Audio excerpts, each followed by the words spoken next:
Before we get started with WPBF, I want to say a big thank you to Sampson Tree Service for being our title sponsor this year. Sampson Tree Service has been in business for over 32 years.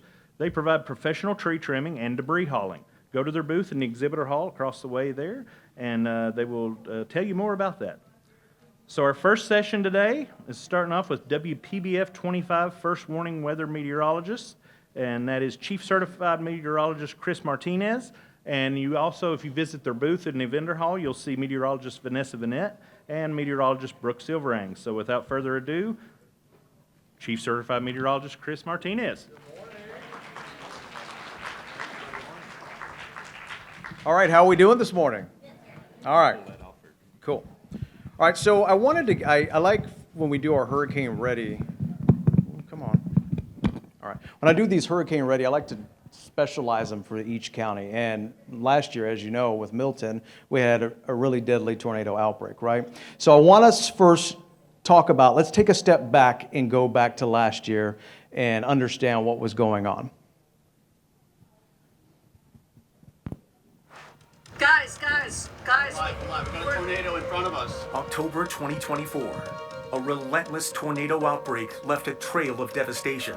Oh my gosh, there's people running. Go! We didn't just report the storm.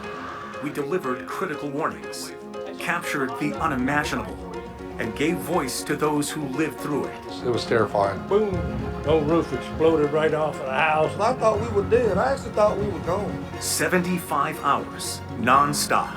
I'm safe, my family's safe. That's what's important, because we heard bad stuff. I know. The most extensive coverage in the market. Look at that right there. On air, online, every screen, every platform.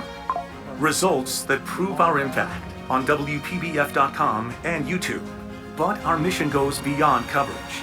It's about action. What is our goal?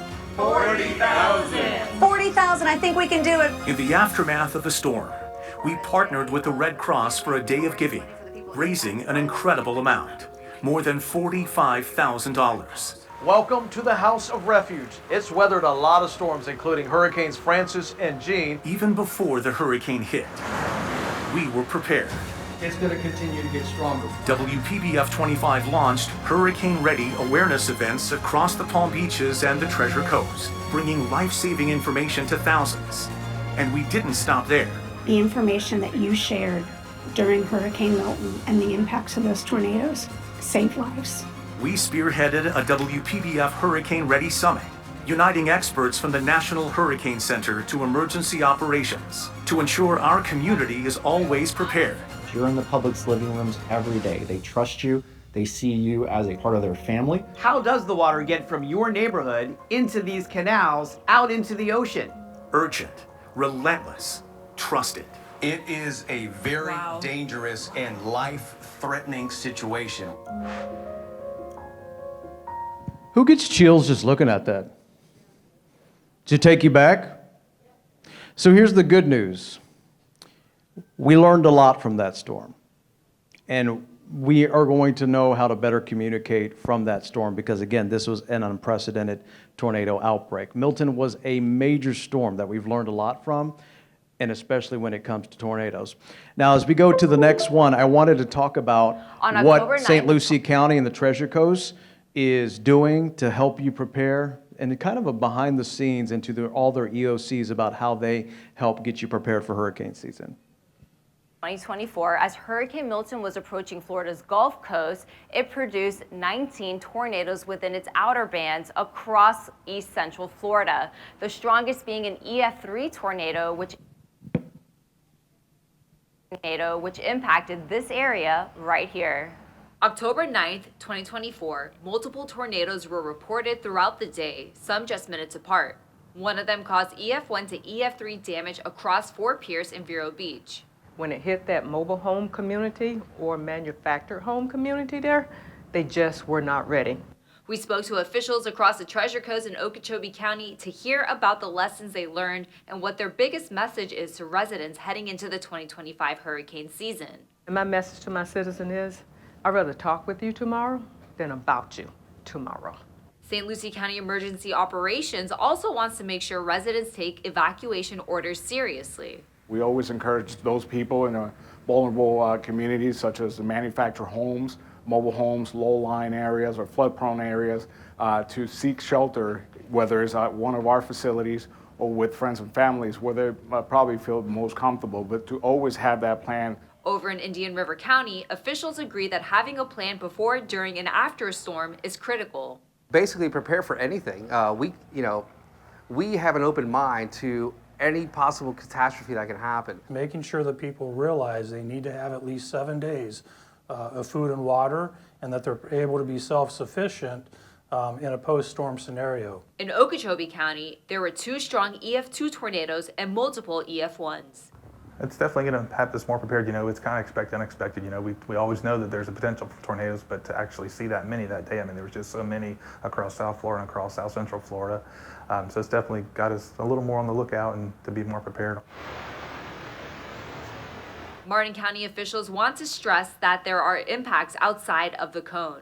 I think it's real important, and I think it's a valuable lesson that we learned the past hurricane season with our unprecedented amount of tornado touchdowns, was it's not just about the cone and where the cone is located. All right, so let's talk about Milton, because this is one thing that I wanted to kind of get off our chest, because I know a lot of you are thinking, okay, is every hurricane going to give us a tornadic outbreak, right? You're probably thinking, oh no, is this the new norm? The answer is no. So not all storms are going to behave like Milton. Milton was a special case scenario, and as I do have a set, you got the clicker? Let's see. It works? All right. So take a look at this satellite as Milton was over the Gulf, and you can see it was a big, bad hurricane. So what happened, you have to have a perfect weather situation scenario come together to get the tornado outbreak. So here's what was happening. You had a strengthening hurricane in the Gulf approaching southwest Florida. There was a cold front draped across central Florida. It was creating what we call wind shear, which is just winds turning with height. And that wind shear was super strong. The jet stream was all the way down into central Florida. So what happened was this hurricane tapped into that extra wind shear. That wind shear translated to these outer rain bands, and that's why these tornadoes were on the ground tornadoes and ones that reached EF3. Does that all make sense? So you have to have this perfect scenario to get the tornado outbreak. So the good news is every hurricane that is on the way or could be threatening our area, we're not going to see a historic tornado outbreak like we saw. So that's good news. You have to have the perfect weather setup. So what are we looking at this year? As we take a look at one of the things we watch is the water temperatures. Water temperatures in the Gulf, about 83 to 85. Water temperatures off in the Atlantic, 81 to 83. Now, last year at this time, they were 86, 87, record-breaking Atlantic water temperatures. So what we're seeing right now is they're slightly cooler. There's nothing out of bounds about them, but they're not as hot as they were last year. But again, anything over 80 is plenty enough fuel to sustain a developing hurricane. So that's what we're watching. Also, what's kind of on top of us the last couple of days is the dust. The dust, right? The dust is coming. Yeah, we just dealt with a big plume. We've got another big plume on the way into next week. And we like the dust, right? Because the dust helps kill any kind of tropical systems. We like the dust. I like seeing that it's coming a little bit early. I don't like that I'm waking up with a scratchy throat and watery eyes, but we'll deal with the dust. It'll keep the hurricanes away. So that's another thing that we watch. Also, everyone has heard about El Nino, La Nina, right? We've now transitioned to a neutral status. We're not either La Nina, we're not either El Nino. What does that mean from last year? Really doesn't mean anything. So with all those aspects in play, here's what we're looking at. Colorado State was the first to issue. Again, they've been issuing this forecast for 42 years. They're tried and true. Here's your averages, 14, 7, and 3. They're going 17 named storms, 9 hurricanes, 4 major hurricanes. And as you can see, that is right above average, similar to last year. NOAA just came out with their tropical weather outlook, and they do a range. They did 13 to 19, which is above the average of 14.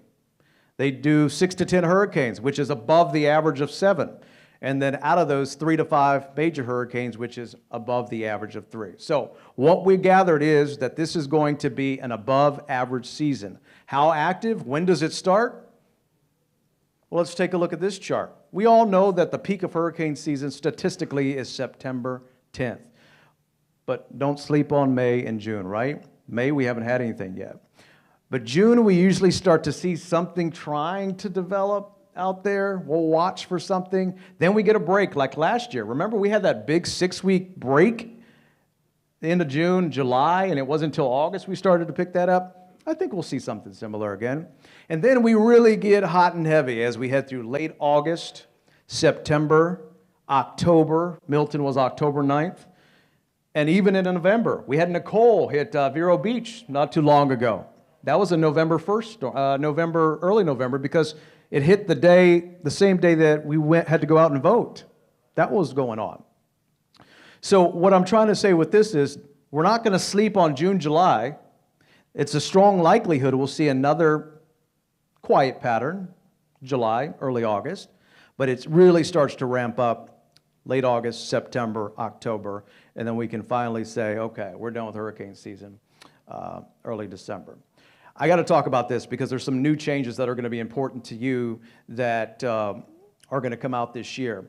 And one of the things that we've done at WPBF is we have a Hurricane Ready Summit that we invite National Weather Service from both Melbourne, Miami. We've got the Hurricane Center folks, and we bring them into our building because we want to talk about our frustrations. We want to talk about viewer emails, your frustrations. How can we communicate warnings, watches, anything of the like? How can we do that better?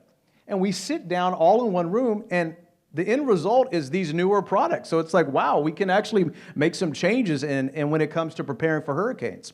So one change this year, first of all, raise your hand if you're confused about what a PTC is. All right. So PTC is, because a lot of folks, when we talk about a PTC number, folks write in and they're like, oh, you're creating storms.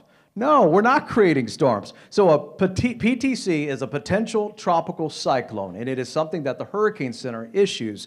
And what they do is they highlight an area that has a strong likelihood to become the next depression or storm. When they do that, they have a high likelihood that it'll develop further, and it's then that they can issue a forecast cone, and then they can also issue watches and warnings. So that's been out for a couple of years, but new this year, they're going to give us 72 hours notice. So instead of a 48-hour window of advance warning, they're now going to give us 72 hours. Now we have a 3-day advance window warning. So what does that mean for y'all? We give you an extra day of preparation. We give you an extra day of heads up. That's all that it means. So that's one of the new things that are coming out from the Hurricane Center. Also, what we saw with Milton. Remember, Milton made landfall near Sarasota, but we still had a deadly tornado outbreak on our coast. So what the Hurricane Center and what we've talked about is we've got to communicate the major impacts that happen outside of the cone. A lot of folks, and you may be, this has happened to you maybe, but you tend to focus on the cone, and then we ignore the impacts. That's not what we need to do. We need to focus on the impacts. Just because a storm is going to hit on the West Coast doesn't mean we're not going to see storm surge. Doesn't mean we're not going to see a tornado outbreak. Doesn't mean we're not going to see severe weather. So new this year, the Hurricane Center is going with their new cone. Basically, you can see their new cone is now going to feature inland watches and warnings. And notice those watches and warnings happen outside of the forecast cone. And that forecast cone is basically where the center of circulation could travel. And you've noticed over the years that forecast cone has actually shrunk. And that's a telltale testament that the Hurricane Center forecasts have actually become a lot more accurate. So does this new cone make sense to everybody, what we're trying to convey? If you're confused, raise your hand. Don't be shy. I can explain it to you. So what they're doing is, you see the cone right there, that's the forecast cone. That's where the center of circulation could go. But we see those major impacts happen outside of the cone, like the tornado outbreaks. So that's why they're going to issue these watches and warnings for the inland communities, even though it's far away from the cone. Does that make better sense? Okay, perfect. So with that being said, what do we need to do to prepare our homes, our businesses this year? I got some cool key tips here. So first off, we need to start with an emergency contact plan. So this is your way to update employee contact information, establish a phone text chain, a group chat, establish that early. You can name it Hurricane Preparedness, whatever, but establish that group chat of all your friends, all your employees. Identify emergency contacts for your vendors, suppliers, and building management. This is something you can do right now, so you're not having to do at the last minute. Also, a great time to back up all your critical files and data.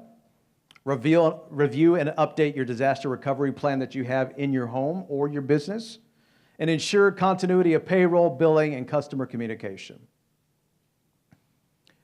This is important, insurance and documentation. Review your insurance policies for hurricane and flood coverage.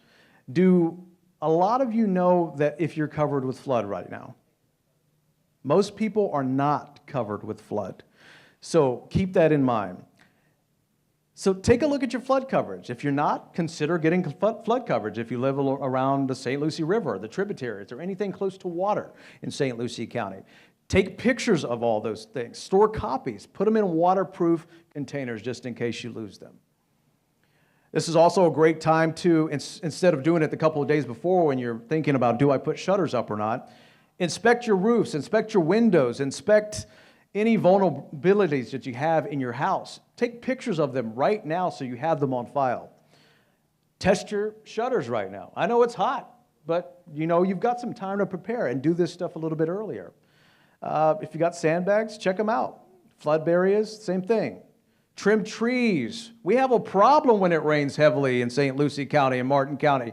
Our gutters get clogged because we have a lot of debris moving into the gutters. This is a great time to trim those trees and make sure everything is kind of cleaned up before that can all get stuck in those gutters in your yard.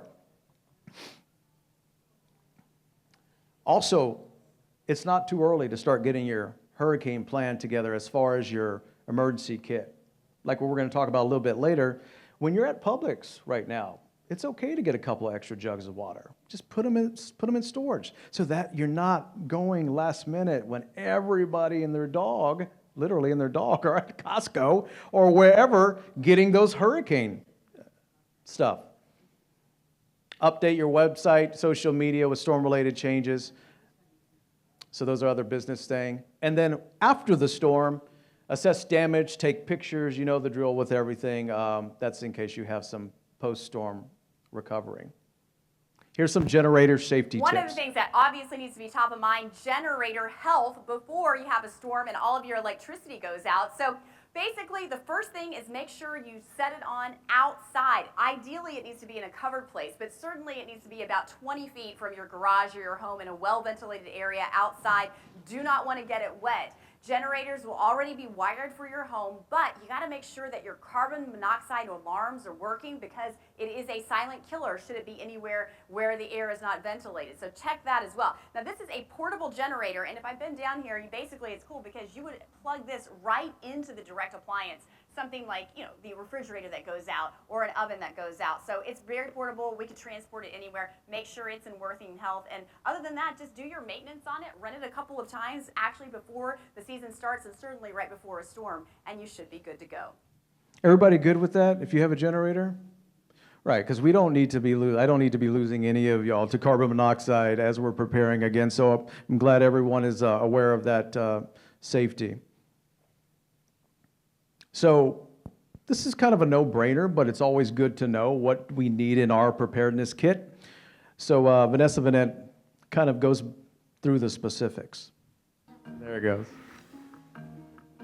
So what should people have in their hurricane kit? Well, it's really important for people to have some essential items. So, you know, 1 gallon of water per person per day. You want to have that. And keep in mind, you want to have your supply kit stocked for 5 to 7 days. That's what we recommend. So a gallon of water per person per day, you don't have to go buy it. You can find containers in your home, fill those up just before an event, and be ready for that. Non-perishable foods or items that you can keep in your pantry or your cabinet that you can just open and potentially eat. And that can be everything from soups to you name it. Don't forget the items for the children. Right? You want to have your baby formula as well as your pets. You know, you want to have your extra pet food available. And then we also encourage people to buy paper products. That way you don't want to be doing dishes if you're without power or trying to do dishes. So, you know, some paper products keep in your supply kit. Obviously, paper towels. Toilet paper is a big thing. We all know ever since COVID, we need lots of toilet paper in the house at all times. You want to have items, your personal hygiene items or first aid items. So you want to have those items readily available, any prescription medication, as well as over-the-counter medication and basic first aid things. So like when you think about it, you know, so it's not too early to grab that extra jug of water because you know you need about 7 days just in case you run out of electricity. Super important. Know your safe place and evacuation zone. And this comes in handy when it comes to talking about the tornado threats, right? Does everyone know where their safe place is right now? If you don't, that's fine. Does everyone pretty much know? Okay. So it's going to be the inside of your house, away from windows. One of the most terrifying and incredible things about enduring Hurricane Milton, the record number of tornadoes South Florida saw. We saw 15 here, 70 statewide, 2 here of which were EF3 category strength. So you got to evade and get away as quickly as you can from any window or door. And once you hear that tornado warning, go to the most interior section on the lowest level of your house that isn't exposed. For me, that's a bathroom like this. A lot of times it could be a closet. And the thing is, you have to stay in here for the entirety of the tornado warning. If something starts to happen, remember that protecting your head is first and foremost. And some very active places in Tornado Alley, they actually give away football helmets as a protective measure. So maybe before the storm, have some of those items there so you can take cover when you need to in your safe room. Bottom line, know where it is, know where to go. So when you hear that warning, you don't panic, you have peace of mind, and you can get there as quickly as possible. And it's not a joke to now take a football helmet or a couch cushion or a pillow just so you have something to protect your head just in case. You may think, oh, that's kind of childish, but it's not. You know, that's what they do. That's what they do in Oklahoma and out towards the Midwest. And as we saw last year, we have seen those types of tornadoes touch down, the big wedge tornadoes touch down. And then also another thing that we've got to watch out for is the potential for storm surge flooding. I'm First Warning Meteorologist Ben Glazer, and this is your storm short on storm surge. What is storm surge? Well, when a developed storm is out in the ocean, it does a couple of things. The low pressure center lifts the water up, but the wind is what really causes storm surge, and that's blowing forward a wall of water as it heads toward land. For example, let's suppose this Tupperware has the ocean in it, and I am the wind. As it blows forward, the water piles up. Now, let's suppose I'm standing at high tide here on the beach. That means where I'm standing is exactly where the water comes to at high tide. Now, let's suppose there's a 4-foot storm surge. This ladder is 4 feet tall, so in the same spot where I was just standing at high tide, the water would be up to here on me. How about an 8-foot storm surge? Well, let's take our tape measure and see. The ladder is 4 feet. Let's go another 4 feet. Look at that. The top of the tape measure, that's an 8-foot storm surge. Imagine how far inland that water would go. And yeah, that's going to go up the St. Lucie River. That's going to go up the tributaries around Martin County and St. Lucie County. So storm surge is, if we have the right setup, can be a big threat. Does everyone know about their evacuation zone? If you're in one and if you're not?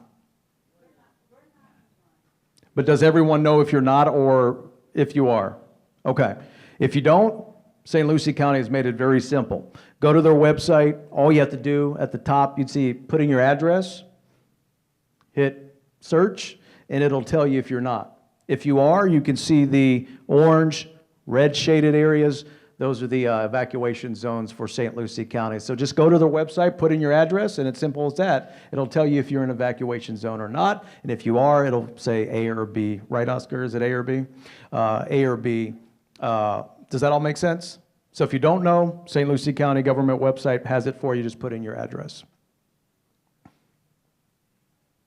So that's my presentation. I know some of you may have had or have some questions about last year, have some questions about this year, and I'll be happy to answer anything. How much time do we have? We've got about 5 to 7 minutes? 5 to 7 minutes, so a couple of questions. All right. Yes. Coming to you. And I'm bringing the microphone so that everybody can hear the question. When does your station decide to put an interpreter so that hard of hearing people can find out what's going on? That's a great question. We are working on that. Right now, we do have them for the state press conferences that are, like the governor comes on, he has an interpreter.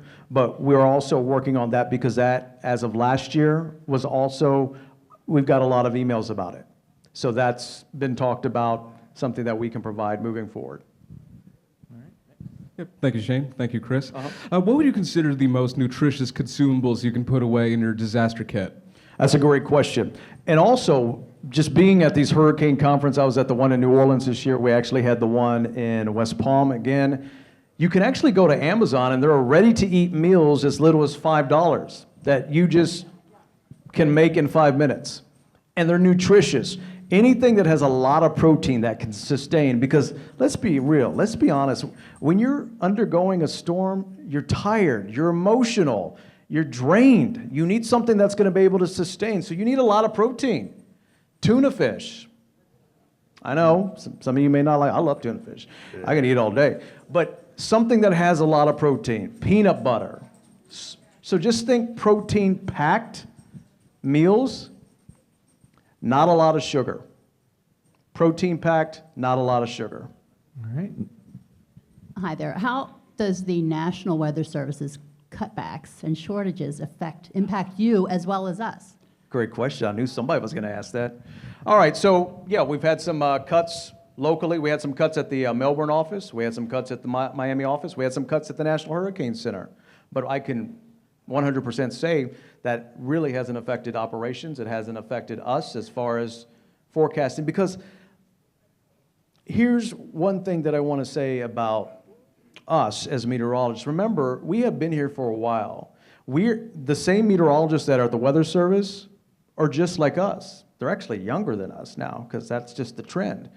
So I think having our team, which is we have a lot of experience on our team, and we've been here for a while, and we've undergone hurricane seasons, and we've seen the tornado outbreaks. I think it takes that experience, and that gives us an extra good edge on forecasting. So it's also the only thing we can't do is we're not an official government entity, so we can't issue the warnings officially.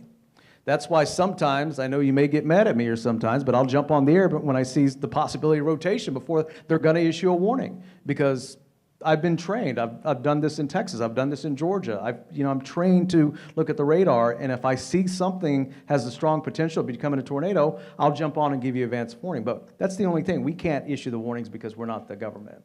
So to answer your question, it really hasn't affected any kind of forecasting operations. I know there's a lot of buzz that this is going to put a damper on forecasting and we're not going to be safe. I don't see that right now. We do have a experienced set of meteorologists. All right, last question, and then we get a draw for a prize. No, I had the same question about the cuts. Yeah, same. Unfortunately, both offices because we are serviced by two offices, Palm Beach, and Miami handles Palm Beach, and then the Treasure Coast is handled by the Melbourne office. And unfortunately, there were some cuts. They didn't get to make it to the hurricane conferences, as they usually do.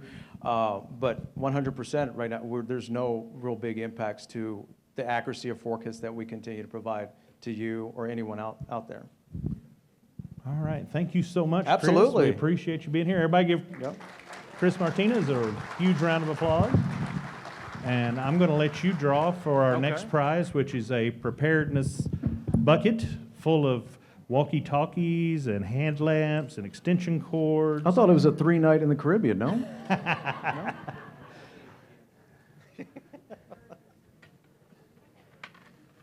Draw it out there, and everybody get your tickets. All right. It is red. So if you don't have a red ticket, wah, wah. Okay. 660-130. 660-130. Raise your hand, yell out, call out bingo. There we go. Lady in the back, thank you so much. got a winner? Yep, we have a winner. Thank right. you all. I just want to take a picture and some quick video. If y'all could just all wave for me. All right. Of course. I'll be at the booth after this. All right. So everyone just wave. I'm just taking a big group photo. All right. And then we're just gonna say, just wave and holler. Happy hurricane season.